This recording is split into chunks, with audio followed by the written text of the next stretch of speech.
Off the Grid is a tool to help families sit down and have important discussions about online safety and social media, and to put a reset in your lives as to what is the responsible way to be living in this digital world. Beyond families just getting back to the basics of communicating and spending time together, we feel that in the last 10 years there's a lot of issues that have come up that didn't exist before. These weren't things that families had to think about. So we developed questions, and we have topics that we think are important that are all results of social media and the online world that we live in. So we have social media smarts, phone etiquette and boundaries, online safety, and then we also have a category that's just for fun to kind of keep it light. And this is a great way for families to talk about these topics in a kind of non-confrontational, fun, interactive way. And there'll be things that and parents haven't even thought about before. And it's not a punishment to put the phone up. It's a way for families to reconnect, put their phones up, and just talk. I mean, and that's part of it, just for fun. I mean, it's just silly questions, and get people's thoughts. And I mean, I think families are running so hard these days. They just don't have time to talk to their kids anymore. They don't sit down as families for dinner. They don't have Sunday evenings to hang out with each other. Ask some hard questions of themselves and their kids. And I mean, there are probably some questions in here that I'd be uncomfortable answering. But it's also a way to have parents ask their kids these questions without being put on the spot, because something else is doing that for them. It's a way for them to answer it, for their kids to answer it, and answer it in an honest way, because I think kids need to know that parents struggle with these issues as well. Yeah, and it's just like talking to them about any other difficult issue that when they're growing up, like bullying and drugs and drinking and driving and sex, and you got to talk about it. It's uncomfortable, talk about it. But you have to do it. You have to be honest about it with yourselves, with your children, because they'll appreciate that honesty, and it's a struggle for all of us. Yeah, and this is a much newer topic that needs to be added onto all those difficult conversations, and it's just a starting point for parents, because like Kate said, my child is younger, and I'm kind of feeling like I'm trying to figure out what's going on at the same time he's figuring out what's going on. And so I look to people like Kate who have older kids, like what's happened, but even in the difference in the ages of our kids, there's new issues. Oh, there's new issues. Yeah, I'm sure there are. So it's a moving target. We decided to make this box as a way for kids to get educated on the social media, what's appropriate on social media, as well as just to have families reconnect. We see so many families out to dinner, or we go over to people's homes and kids are on their phone constantly, and it's just a way to put your phone up and reconnect with your family. I just want families to spend time together.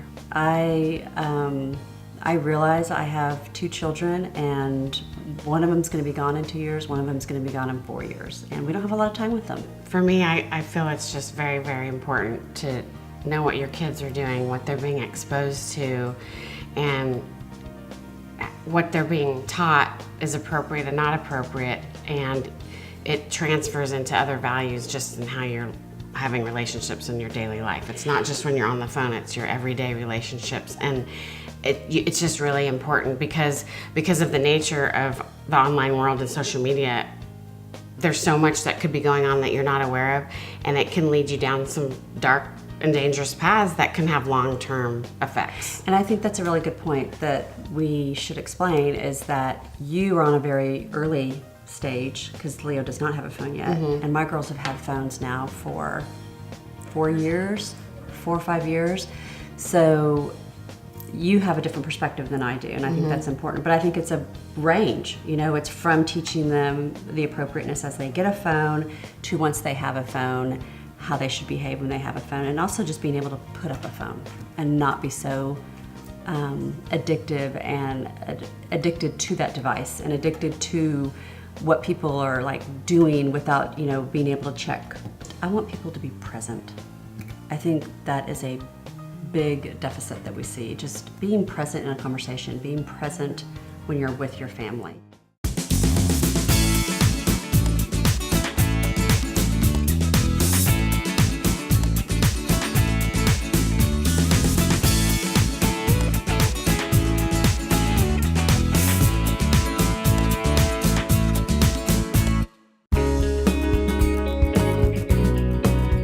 kids are faced with so much input all the time. All they're doing is reacting, and they're building their online personality, but not developing their own identity. It's more about the appearance of who they are than rather who they really are. And there's no downtime to just exist. It's all like react, and that's an unhealthy place to be, unhealthy way to develop.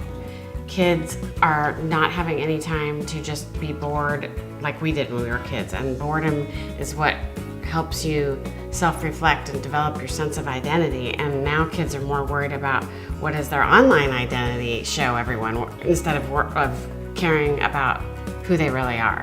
And there's just so much pressure on what your identity is, but it's not real. It's not real. It's not real.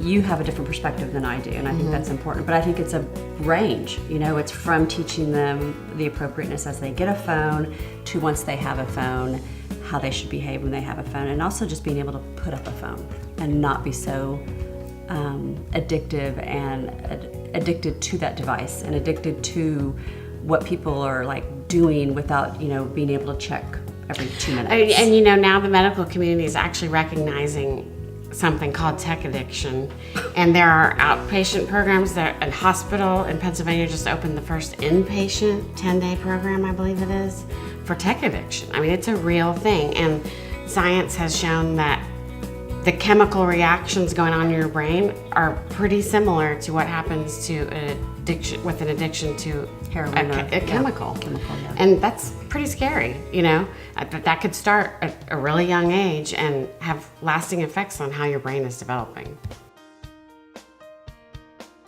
I don't know, I just feel like people these days don't have any filter when they post stuff.